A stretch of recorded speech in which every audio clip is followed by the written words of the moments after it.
दोहन के गरन के इसको लगी एम्बेसडर होते हैं, वो हाथ ऐसे वंदना करके हम हमारे पास आते हैं। तो को चेंज करने को लोग को चेंज करना।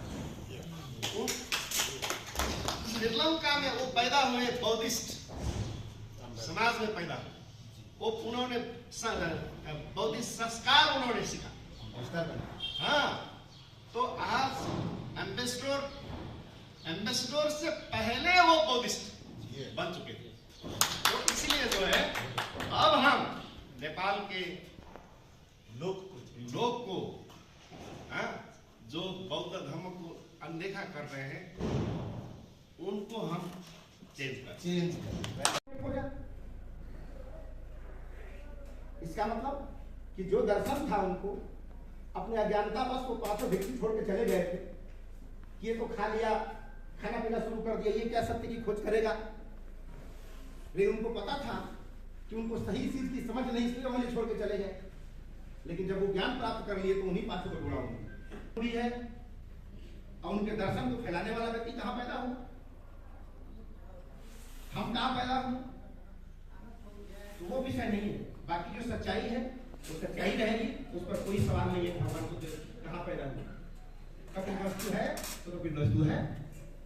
अगर कोई कहता होगा ये उसकी अज्ञानता,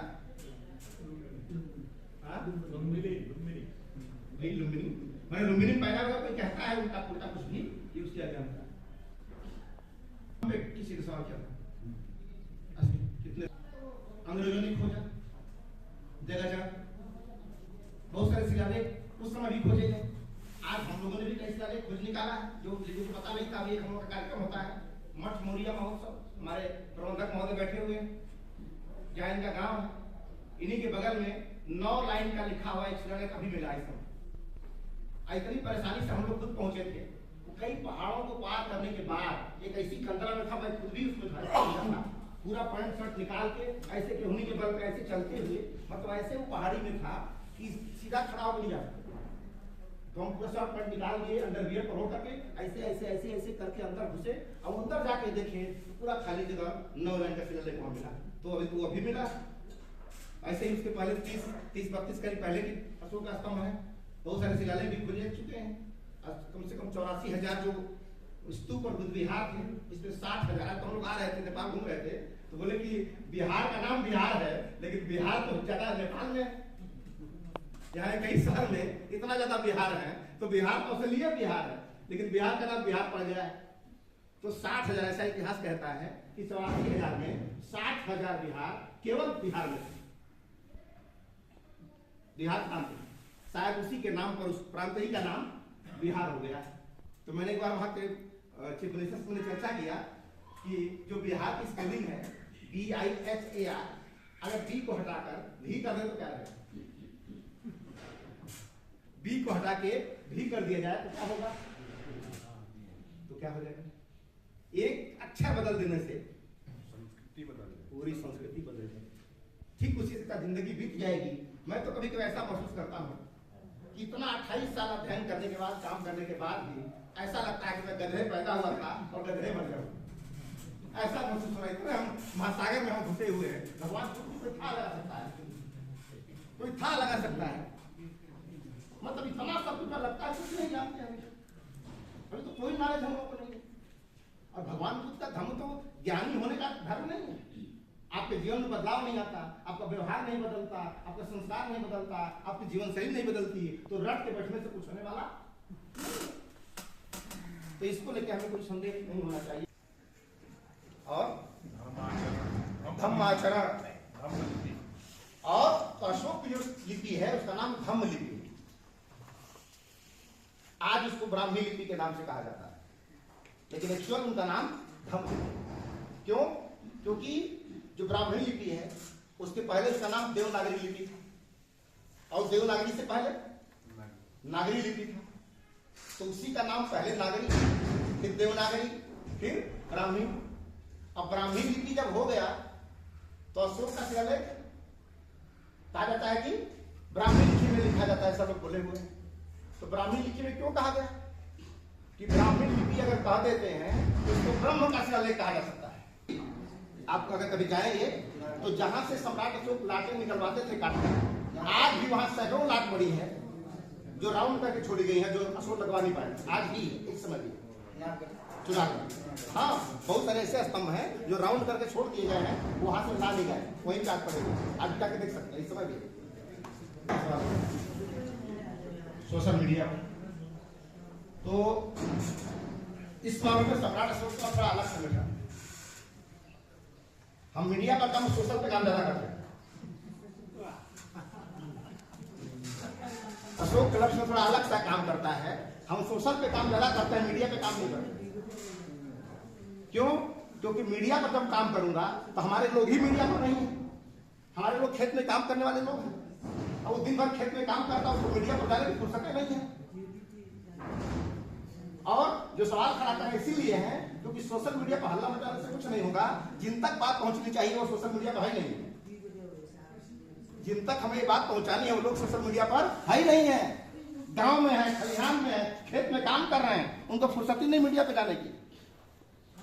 तो सम्राट अशोक इस मामले में, अब इसको कमजोर बोलिए या अच्छा बोलिए, हम सोसाइटी में काम करते हैं, सोशल में काम करते हैं, मीडिया में बड़ा कम काम करते हैं। मेरा खुद कोई अकाउंट नहीं है, मेरा कोई ट्विटर अकाउंट नहीं है। हमको फेसबुक खोलने में कभी नहीं मिलूंगा। 28 साल से काम कर रहा हूं, 28 साल हो गए। लोग पीछे करोड़ों खड़े हैं, लेकिन फेसबुक पर एक करोड़ नहीं मिले। फेस टू फेस बात करने से काम चलेगा, फेसबुक पर काम करने से काम नहीं चलेगा। जब फेस टू फेस बात करेंगे तो जो प्रशासन वाली बात कर रहे हैं, डिप्रेस कर रहे हैं लोग, क्यों है? क्योंकि फेस टू फेस पे बात करने की फुर्सत नहीं आपको। तो पहले कहा था कि प्यासा कुएं के पास जाता था, अब अशोक क्लब उल्टा काम करता है। कुआं ही प्यासों के पास जाता है, और प्यास भी जगाता है, और कुआं भी खोलता है, और पिलाता भी है, क्योंकि उसको फुर्सत ही नहीं है कुएं के पास आने की। इसलिए अलग सा है। इसलिए कभी अशोक क्लब के कार्यक्रम में जाएंगे तो जो लोग वहां आते हैं उन लोगों को देखकर आप समझ जाएंगे कि शुद्ध गांव के लोग हैं, एकदम खेत खलिहान के लोग हैं, जो उनको सोशल मीडिया पे जाने की फुर्सत है ना टाइम है उनके पास। तो इस मामले में हम सोशल मीडिया के मामले में हम कमजोर कहिए, लेकिन फिर भी उतना कमजोर नहीं है कि हम केशव मान साग खोज नहीं सकते। इतना कमजोर नहीं, केशव मान साग हम खोज नहीं पाएंगे। उतना फेस पर काम करते हैं जहां अच्छे लोगों को ढूंढ लेते हैं, उतना ही काम करते हैं। अच्छे फेस वालों को खोज लेते हैं। और ये जिम्मेदारी हमारे जीवनदीप जी बैठे हुए हैं सेकंड नंबर पे, इनका ये काम है, ये मेरा काम नहीं है, ये इनका काम है। आपसे तो अगर ठीक से कहा जाए तो इतना ठीक से करीब तक पहली बार हम लोगों का देखा देखी हो रहा ठीक से।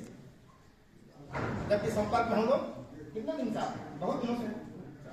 तो इस मामले में अलग तरह के हम संगठन चला रहे हैं, क्योंकि हम तीसरा सोसाइटी में काम करते हैं, फेस टू फेस लोगों से जाकर बात करते हैं। इसीलिए संख्या कम दिखेगी लेकिन मजबूत दिखेगी। तो मैं आप लोगों से मेरा निवेदन है कि सोशल पर तो रहिए, मीडिया पर तो रहिए ही, थोड़ा सोशल पर भी जाने का समय निकालिए जरा सा, तभी जाकर को स्वीकार करने की जरूरत नहीं। और भगवान बुद्ध को स्वीकार करने के लिए धर्म परिवर्तन जरूरी है। आप हिंदू होकर भी अपने आचरण अच्छे कर सकते हैं, मुसलमान रह के भी अपने अच्छे आचरण कर सकते हैं। झूठ मत बोलिए, हिंदू बनने में क्या दिक्कत है? प्राणी हिंसा मत करिए, हिंदू बनने में क्या दिक्कत है? शराब मत पीजिए, हिंदू बनने में क्या दिक्कत है? महिलाओं का सम्मान कीजिए, हिंदू बनने में क्या दिक्कत है? शराब मत पीजिए, हिंदू बनने में क्या दिक्कत है? ये पांचों आचरण जब छोड़ देंगे और अच्छे आचरण पांचों करना शुरू कर देंगे तो किसी भी धर्म में रहेंगे वो समाज खुशहाल रहेगा।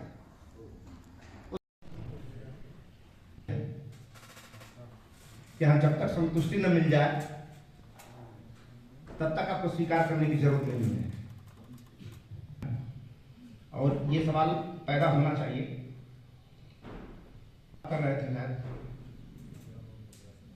शायद, चूंकि नेपाल भी लोकतंत्र है, तंत्रात्मक गणराज्य है, और मैं भी जहाँ से आया हूँ वहाँ भी लोकतंत्र होता है। तो लोक और तंत्र दो पार्ट है, एक तंत्र और एक लोक। तो लोक मतलब वहाँ की रहने वाली जनता, और तंत्र वाले जो वहाँ का सिस्टम है, प्रशासनिक सिस्टम। तो जो भी प्रशासन में लोग होते हैं वो कहाँ से आते हैं? वो प्रशासन में पैदा नहीं होते हैं, वो जनता से पैदा होते हैं। लोग जनमानस से पैदा होकर वो शासन में भी जाते हैं, और जनता से ही पैदा होकर सांसद, विधायक, मुख्यमंत्री, प्रधानमंत्री बनते हैं। तो आपका ये कहना है कि शासक में रहने वाले लोग, प्रशासन में रहने वाले लोग हमें डिप्रेस कर रहे हैं आगे बढ़ाने में। तो डिप्रेस करने वाले लोग कहां से पैदा हो रहे हैं? डिप्रेशन वहां नहीं है, डिप्रेशन हमारे परिवारों में है। डिप्रेशन में संस्कृत लोग हैं या शासन में लोग हैं, वो कहां से आ रहे हैं? ऐसा तो नहीं कोई संसद में पैदा हो रहा है। वो तो पैदा हमारे परिवार से संस्कार बदलेगा तो शासन का संस्कार स्वयं ही बदल जाएगा। इसका मतलब हमें अपने पारिवारिक संस्कारों पे काम करने की जरूरत है, अपने सामाजिक संस्कारों पे काम करने की जरूरत है। अगर वही सुधार कर देते हैं तो वही जीत के कल शासन में जाएगा, वही जीत के कल प्रशासक बनेगा, डीएम बनेगा। इसका मतलब हम समाधान वहां से ढूंढ रहे हैं और समस्या हमारे परिवार में है। तो इसका समाधान यही है कि हम चाहते हैं कि वहां के लोग बदलें, शासन वाले बदलें, प्रशासन वाले बदलें। तो वो जहां से पैदा हो रहे हैं, समाज से, परिवार से, अगर वहां फिट कर देते हैं, वहां संस्कार बदलते हैं, वहां उनके वैचारिक परिवर्तन ला देते हैं, कल वो व्यक्ति वैचारिक रूप से पुष्ट हो जाता है तो वह शासन में जाएगा, तो वो रिजल्ट आएगा समाज में। अगर सामाजिक संस्कार बदलेंगे, सामाजिक व्यवहार बदलेंगे, यही लोग वहां पहुंचेंगे, वहां वाला ऑटोमेटिक बदल जाएगा। सैनिक को ये बात सम्राट अशोक पर भी बहुत सारे लोग कहते हैं कि सम्राट अशोक ने बौद्ध धर्म अपना लिया, हम कायर हो गए, हमारा सत्यानाश हो गया, ऐसा लोग कहते हैं। अगर ऐसा कहते हैं तो सम्राट अशोक ने सेना खत्म नहीं की, सेना को हथियार डालने के लिए नहीं कहा। सेना तब भी, अशोक से पहले भी सेना थी, अशोक के बाद भी सेना थी। अब भारत में आज भी सेना है और नेपाल में भी सेना है, लेकिन मकसद क्या है सेना का? वो मकसद महत्वपूर्ण है। तो पहले राजाओं की जो सेना होती थी वो आक्रमण करने के लिए होती थी, अपने साम्राज्य को बढ़ाने के लिए दूसरे साम्राज्य पर हमला करते थे, आक्रमण करते थे। लेकिन आज जिस देश में सेना है वो डिफेंस के लिए है, अपनी सीमा की सुरक्षा के लिए सैनिक है हर देश में। नेपाल की सैनिक भारत पर आक्रमण नहीं कर सकती और भारत का सैनिक नेपाल पर आक्रमण नहीं कर सकता। हम अपने अपने देश के डिफेंस के लिए हैं, न कि आक्रमण करने के लिए हैं। तो अशोक की जो सेना थी कलिंग से पहले आक्रमणकारी सेना थी, बगल के साम्राज्य हमारा कैसे हो जाए, साम्राज्य बढ़ाने वाली सेना थी। लेकिन कलिंग के बाद सेना थी लेकिन वो डिफेंस के लिए हो गई। और तो सैनिक भिक्षु नहीं बन सकते, क्योंकि तो भगवान बुद्ध ने भिक्षुओं को मना किया होगा, क्योंकि मैं भी नहीं था उस समय, ना आप उस समय थे। आप भी किताबों का लिखा पढ़ के देख रहे हैं, हम भी किताबों का लिखा पढ़ के बता रहे हैं। तो भिक्षुओं के लिए भगवान बुद्ध ने मना किया होगा, सैनिक को क्यों मना करें? बुद्धिस्ट है तो वहां के सैनिक क्या होंगे? वो भी बुद्धिस्ट होंगे, वहां के सांसद भी बुद्धिस्ट होंगे। तो मैंने क्या बोला कि परिवार का संस्कार जब बदल जाएगा तो सांसद भी बदल जाएगा, परिवार का संस्कार बदल जाएगा तो सैनिक भी बदल जाएगा, उसी तरह सब कुछ हो जाएगा। तो भिक्षु न बनने के लिए भगवान बुद्ध ने मना किया होगा, सैनिकों के लिए नहीं। बुद्धिस्ट तो हो सकता आदमी, भगवान बुद्ध के दर्शन का अनुयायी तो हर व्यक्ति हो सकता है।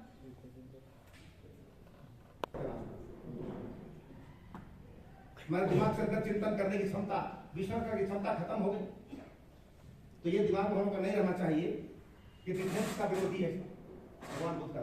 आत्मरक्षा का करने का अधिकार हर इंसान को, हर जीव को है, और प्रकृति ने हर जीव के अंदर आत्मरक्षा करने का स्वभाव दिया। जैसे उदाहरण के तौर पे अभी सांप रास्ते में पड़ जाए तो सांप के ऊपर आपका पैर पड़ जाए तो सांप का पहला एक्शन क्या होगा? काटेगा कि भागेगा? सांप काटेगा पहले कि पहले भागेगा? भागेगा फिर डंडा खोलेंगे तब मारेगा। है कि नहीं है? फर्स्ट डिफेंस, डिफेंस का अधिकार प्रत्येक जीव चराचर को है और प्रकृति ने सबके अंदर अपनी सुरक्षा के लिए उपाय दिए हुए हैं। बदला जाता है। किसी ने कहा बहुत सारी मूर्तियां शायद, थैंक यू। मैंने अपने इसी पे शुरुआत करके बोला कि भगवान बुद्ध की बहुत सारी मूर्तियां टूटी पड़ी है हर जगह जहां जाते हैं। नेपाल में घूमा तो कम से कम जितने हम आपकी तारीफ करें, हम वहां जाएंगे तो शायद ही कोई सुरक्षित हो। परमानंद जी जाके रोने लगे थे हमारे यहाँ देख के बुद्ध विहारों को, खंडहरों को। तो बहुत सारी मूर्तियां बदली जा रही हैं, सीधा दिखाई दे रहा है कि भगवान बुद्ध की मूर्ति है। जहां से मैं आया हूं वहां अशोक की लाट है, वो सीधा दिख रही है कि सम्राट अशोक की लाट है 30 फुट की। फिर भी देख आदमी उसको गुल्ली डंडा बोल रहा है, क्या मतलब क्या है? तो कोई बदल नहीं रहा, चीजें वैसी ही पड़ी हैं, लेकिन जिसका लगाव उससे होना चाहिए उनका लगाव उनसे नहीं है। जब लगाव नहीं है तो जी जैसे पड़ी हुई, जैसे आपका कोई खेत हो उसका रखवाला न हो तो जानवर क्या कर देगा? तो जानवर का क्या दोष है इसमें? खाली पड़ा मिला उछाल दे रहा है। तो जो जिससे रिलेटेड मूर्तियां हैं उनके अनुयायी अगर वहां नहीं है तो ऐसे भटकती रहती है, क्योंकि कहा जाता है कि जिस संस्कृति, जिस सभ्यता के अनुयायी नहीं रहते हैं वो संस्कृति या तो भटक जाती है या तो नष्ट हो जाती है। इसलिए ऐसा लग रहा है कि ऐसा बदला जा रहा है। बहुत सारी चीजें बदल भी गई हैं। कुल मिला जुलाकर जो कुछ हो रहा है वो आपके हाथ में नहीं है। आप अपने आप को बदल सकते हैं, अपने आप को जागृत कर सकते हैं, अपने आप को उसके प्रति जगा सकते हैं। तो जब हम लोगों ने जगाया तो जहां से लटिया महोत्सव आप देख के आए हैं, आज इसको गुल्ली माई कोई नहीं करता है। हम वहां लड़ते लोगों से, बगावत करते तो क्या होगा? लेकिन लोग जब जगे, सब कुछ है, अपने परिवार को ठीक कीजिए, समाज को ठीक कीजिए, ऊपर की व्यवस्था सब बदल जाएगी ऑटोमेटिक। ऊपर सोचेंगे धरना करेंगे, प्रदर्शन करेंगे, पुतला फूकेंगे, कुछ नहीं होगा। तो इसलिए हमको जो हम मूल समाज, सम्राट अशोक का यही कर रहा है कि भगवान बुद्ध नेपाल में जन्म हुए, कोई बच्चा अगर बाहर जाके पढ़ने लगेगा, वहां से डिग्री लेकर आ जाएगा तो अपने ही देश में आएगा। भगवान बुद्ध के जन्म को लेकर कोई सवाल नहीं है। जब कोई कहता है ये उसकी अज्ञानता है, उसकी अज्ञानता है वो कि कोई भारत में व्यक्ति, मैं भारत का हूं, मैं बोलूं कि भगवान बुद्ध भारत में पैदा हुए, ये मेरी अज्ञानता, ये मेरी बेवकूफी है, मेरी मूर्खता है। भगवान बुद्ध जहां पैदा हुए, हम क्यों? यहाँ पे हम लोग बहुत सारे बुद्धिस्ट हैं, लेकिन हम बुद्धिस्ट लोग आपस में नंबर 6 के रहने वाले हूँ। और अभी नमो रत्न क्रिया है, जो सम्राट अशोक क्लब से आए हुए सब लोगों को स्वागत करता हूँ। मैं राजेंद्र मान वज्राचार्य, चेयरमैन वज्रयान फेडरेशन नेपाल। और मैं दो ही प्रश्न करना चाहता हूँ आप लोगों के सम्राट अशोक क्लब से। अभी जो सोशल मीडिया का विंग्स भी आया है, सोशल मीडिया से आप लोगों का प्रभाव कितना हो गया है, और inter continental, not only relation with Nepal and India, but also in the abroad also, how you are joining the intercontinent relation for the promotion of Buddhism. And second question मेरा है, जो बुद्ध का 84,000 धर्मस्कंद के बारे में जब हम बोलेंगे उसमें तो सब स्पेसिफिक होना चाहिए। सोशियोलॉजी है, साइंस है, ये सब है, उसको अलग अलग विभाग से प्रचारित करते हुए आप लोगों ने कुछ प्रमोशन के माध्यम से फैलाव वो के लिए काम कर रहा है या नहीं? ये दो प्रश्न रख के आप लोग मुझे फेसबुक में जुड़ सकते हैं, राजेंद्र मान वज्राचार्य। मेरा 6 बजे से 7:30 तक 4 भाषाएं में डेली प्रवचन होगा, नेपाली, नेवारी, इंग्लिश एंड हिंदी। ये हिंदी को मैंने 100 एपिसोड से आगे से बढ़ाया था जब डॉक्टर अंबेडकर के ग्रुप से रिक्वेस्ट आया था। Thank you very much. Nepali में समझते होंगे तो खेलने वाला गुल्ली डंडा होता है। तो एक राजा थे कुंवर और विजयमल, वो गुल्ली डंडा खेल रहे थे तो गुल्ली वहां जमनिया में गिर गई और डंडा किसी और डिस्ट्रिक्ट में गिर गया, जबकि गुल्ली 30 फीट की है और डंडा भी 30 फीट का है। न वैसी गुल्ली हो सकती है न वैसा डंडा हो सकता है।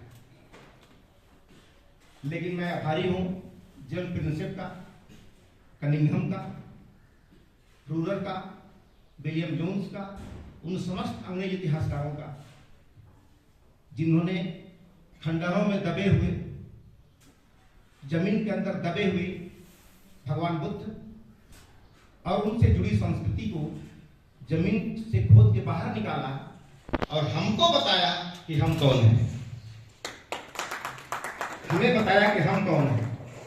काश वो ना आए होते तो शायद आज हम कहीं न कहीं भगवान रूप से दूर रहते और भटके हुए एक नागरिक होते। इसलिए उन लोगों का कि गुरु गोविंद दो खड़े काके लागू पाए, गुरु और गोविंद दोनों खड़े हैं तो किसका पैर छूना चाहिए। तो भगवान बुद्ध हमारे लिए पूजनीय है, अशोक भी पूजनीय है, लेकिन जिन लोगों ने अशोक और बुद्ध को जमीन के अंदर से बाहर निकाला, खोज के बाहर निकाला और हमें बताया, वो भी हमारे लिए कम पूजनीय नहीं है, क्योंकि वो ना होते तो हम नहीं जान पाते। तो इन सब चीजों को देख करके हमारे सम्राट अशोक क्लब के संस्थापक महोदय सुभाष जी देखा कि बहुत सारी तस्वीरें अलग अलग राजाओं की, अलग अलग देवी देवताओं की तस्वीरें, फोटो उपलब्ध हैं, लेकिन अशोक जिन्होंने दुनिया में लोक कल्याणकारी राज्य की स्थापना किया, उनका फोटो कहीं दिखता नहीं हमको, एक काल्पनिक फोटो तक नहीं दिखता हमें। तो उनके मन में जिज्ञासा हो गई कि हम सबको इसके ऊपर काम करना चाहिए। तो उन्होंने धीरे धीरे चर्चा शुरू किया। फिर मेरे जैसे लोग, बहुत सारे हमारे साथी यहाँ जीवनदीप शत्रुघ्न जी बैठे हुए, सब लोग जुड़ते चले गए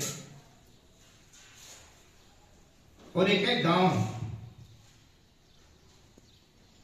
में संस्कारों को करवाना। अशोक का शिलालेख जब हम देखते थे लेकिन ये समझ नहीं आता था कि लिखा क्या है, लेकिन आज सम्राट अशोक क्लब के माध्यम से हम लोग इस तरह बन गए कि आज हम थंब लिपि लिख भी सकते हैं और थंब लिपि पढ़ भी सकते हैं। क्या लिखा हुआ है ये पढ़ भी सकते हैं और थंब लिपि में लिख भी सकते हैं। तब वो बातें उभर के आ रही हैं, क्योंकि दुनिया के जितने ग्रंथ लिखे गए उस ग्रंथों के बीच में कोई न कोई व्याख्याकार होता है, लेकिन सम्राट अशोक के शिलालेखों के माध्यम से आज भी सीधा अशोक से हम जुड़ सकते हैं, बीच में कोई व्याख्याकार नहीं है। और जब हम लिपि जान गए तब तो और ही बात नहीं, लोगों को इसके बारे में समझाना, एक एक व्यक्ति से मिलना, ऐसे ही सम्राट अशोक क्लब का सफर बढ़ता रहा और बढ़ते बढ़ते पहली बार भारतवर्ष में प्रांत है बिहार, बिहार के मुख्यमंत्री से हम लोगों की नजदीकियां बढ़ी और भारत में बिहार एक ऐसा प्रांत है, अकेला प्रांत है, जहां सम्राट अशोक के जन्मदिन पर वहां की सरकार ने राजकीय अवकाश घोषित किया है, पहला। और उस तरह से धीरे धीरे हम लोगों ने भगवान बुद्ध के विचारों को आगे बढ़ाते हुए विभिन्न विश्वविद्यालयों के कुलपति, वाइस चांसलर, राज्यपाल के साथ जुड़ते हुए आज हम यहां पहुंच गए, जिस दर्शन के लिए हम लोग यहां बैठे हुए। यहां जब मैं घूम रहा हूं दिन भर, यहां के बुद्ध विहारों को देखा, आप लोगों से मिले हम लोग, तो आप लोगों से बहुत कुछ सीख रहे हैं। आप लोग जो दैनिक क्रिया है, बुद्ध धर्म से जोड़ने का जो डेली का एक दिनचर्या है, आज पूर्णिमा है, हर बुद्ध विहार में कुछ ना कुछ कार्यक्रम चल रहे हैं। उन सब चीजों को देख के आज हमने बहुत सीखा है आप लोगों से, और उस सीखी का अपने जीवन में हमें कैसे बदलाव लाना है, भारत में जाके मुझे कैसे काम करना है, ये सब चीजें हम लोगों ने आज आप लोगों से भी सीखा है। और भगवान बुद्ध और अशोक एक राजा के रूप में, और भगवान बुद्ध तो सुभाष सिंह मौर्य जी थे, आज वो दुनिया में नहीं है। और सम्मान करते हुए आज का जो विषय है बुद्ध, गाजीपुरमा जुन लठिया महोत्सव राजेश मौर्य उहाँ चाहिँ राष्ट्रिय कोअर्डिनेटर, उहाँ यस्तो प्रवक्ता कि उहाँले त्यो दिल्लीमा कार्यक्रम अथवा आपका छोरा छ हेर्नुहुन्छ। अनि अब सम्राट क्लबको अध्यक्ष में सम्राट अशोक क्लब की भूमिका शत्रुघ्न सिंह साथी, छत्तीसगढ़ प्रदेश त्यसको अध्यक्ष। छत्तीसगढ़ प्रायः चाहिँ हामीले त्यति थाहा हुँदैन नि, त्यो एकदमै महत्त्वपूर्ण एउटा बुद्धिस्ट प्रोभिन्स रहेछ। म पनि गएको छु र हालसालै हामी थियो, म पनि गएको थिएँ, हामीहरू चकित भयो।